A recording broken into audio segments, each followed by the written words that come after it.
کہہ دینا میرا رب میرے ساتھ ہے، اس لفظ میں اتنی طاقت ہے کہ دشمن ویسے زیر ہو جاتا ہے۔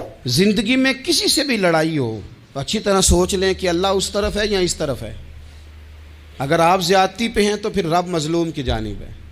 اگر اللہ کی مدد آپ کے ساتھ ہے تو دنیا کی کوئی طاقت آپ کو گرا نہیں سکتی، اور اگر آپ مظلوم کے مقابلے میں ظالم بن کے آپ کھڑے ہو گئے ہیں اور آپ نے رویہ وہ اختیار کیا ہے کہ جس میں مدد نہیں آئے گی، تو پھر یاد رکھ لیں کہ آپ کوئی بھی ہیں، کہاں بھی ہیں، آپ کمزور ہیں۔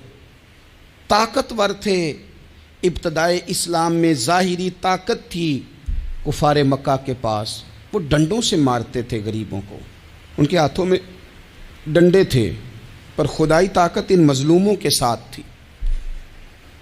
صاحب زرقانی نے لکھا ہے، حضرت زنیرہ رضی اللہ تعالیٰ عنہ ایک لونڈی ہیں، غریب ہیں، ماڑے دا کی کام محمد نس جانا یا رونا، غریب سادی بی بی اور لونڈی کنیزہ، ایک مشرک کی کنیزہ تھی، انہوں نے کلمہ پڑھ لیا، وہ ڈنڈوں سے مارتا، دروں سے مارتا، تکلیف دیتا۔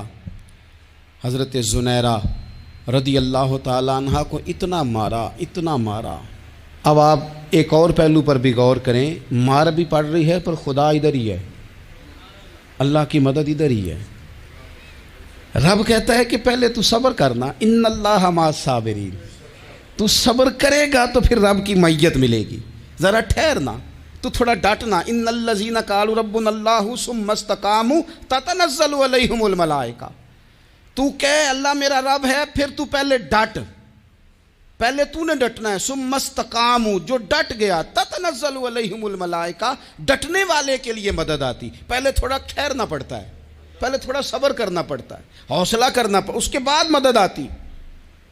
مار پڑ رہی ہے، مارا جا رہا ہے حضرت زنیرہ کو، ان کا مالک جو ہے ظاہری آقا وہ مار رہا ہے، یہ کنیزہ ہے، اتنا مارا، اتنا مارا، ان کی بینائی چلی گئی، نظر آنا بند ہو گیا۔ ابو جہل آیا اور کہنے لگا زنیرہ دیکھا نا ہمارے بت تیری آنکھیں لے گئے، معاذ اللہ، لات و منات ہمارے بتوں نے تجھے اندھا کر دیا۔ اب ایسا نہیں ہے کہ بی بی روتی جا رہی ہے، روتی جا رہی ہے، مایوسی مایوسی، معاذ اللہ، پریشانی، غریبی بڑی ہے، پوچھنے والا کوئی نہیں، یہ باتیں نہیں۔ کیا جملے ہیں خاتون کے، کیا لفظ ہیں۔ ابو جہل نے تنزیہ کہا، معاذ اللہ، کہنے لگا دیکھا نا ہمارے بتوں نے تجھے اندھا کر دیا۔ تو جناب زنیرہ آنکھوں کی بینائی گئی ہے، رات کو گئی ہے، دکھ ابھی تازہ ہے، لیکن اللہ پہ جو توکل ہے، اپنے مالک سے جو رشتہ ہے وہ اتنا مضبوط ہے، اتنا طاقتور ہے، اس میں اتنی گہرائی ہے کہ حضرت زنیرہ بول کے نا اتنی قوت سے بولی، اتنی طاقت سے بولی کہ پورے کفر پر لرزہ طاری ہو گیا۔ فرمانے لگی تمہارے بتوں کی کیا اوقات ہے کہ وہ میری بینائی لے جائیں، یہ میری رب کی حکمت کا تقاضا ہے۔ جب تک اس نے چاہا زنیرہ دیکھتی رہی، اور جب اس نے چاہا زنیرہ کی آنکھوں کی بینائی چلی گئی، اور اگر وہ چاہے گا نا تو بینائی واپس بھی کر دے گا۔ اگر ہو ذوق یقین پیدا تو کٹ جاتی ہیں زنجیریں، اگر وہ چاہے گا تو بینائی آ بھی جائے گی۔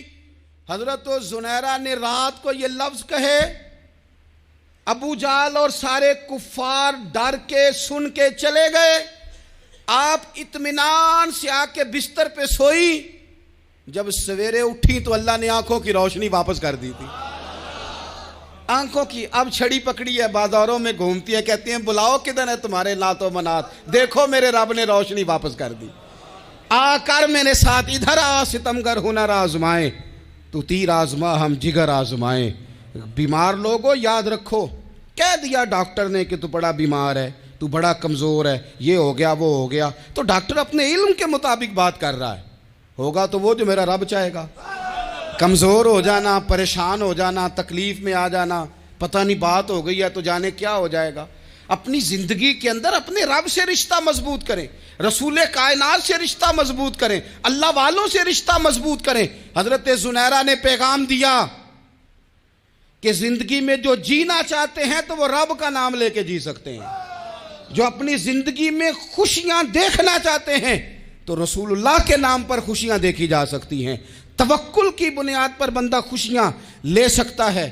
اور اگر انسان میں توکل نہیں ہے تو پھر وہ اس کالے جادو سے بھی ڈر رہا ہے، وہ نیلے سے بھی ڈر رہا ہے، وہ پیلے سے بھی ڈر رہا ہے، وہ فلانے سے بھی ڈر رہا ہے، وہ میرے خلاف فلانا رشتہ دار سازش کر رہا ہے تو ڈر رہا ہے، فلانا میرے بارے میں یہ کر رہا ہے تو ڈر رہا ہے، وہ پتہ نہیں دنیا ادھر ہو جائے گی تو کیا ہو جائے گا، اٹھ باندھ کمر کیوں ڈرتا ہے، پھر دیکھ خدا کیا کرتا ہے۔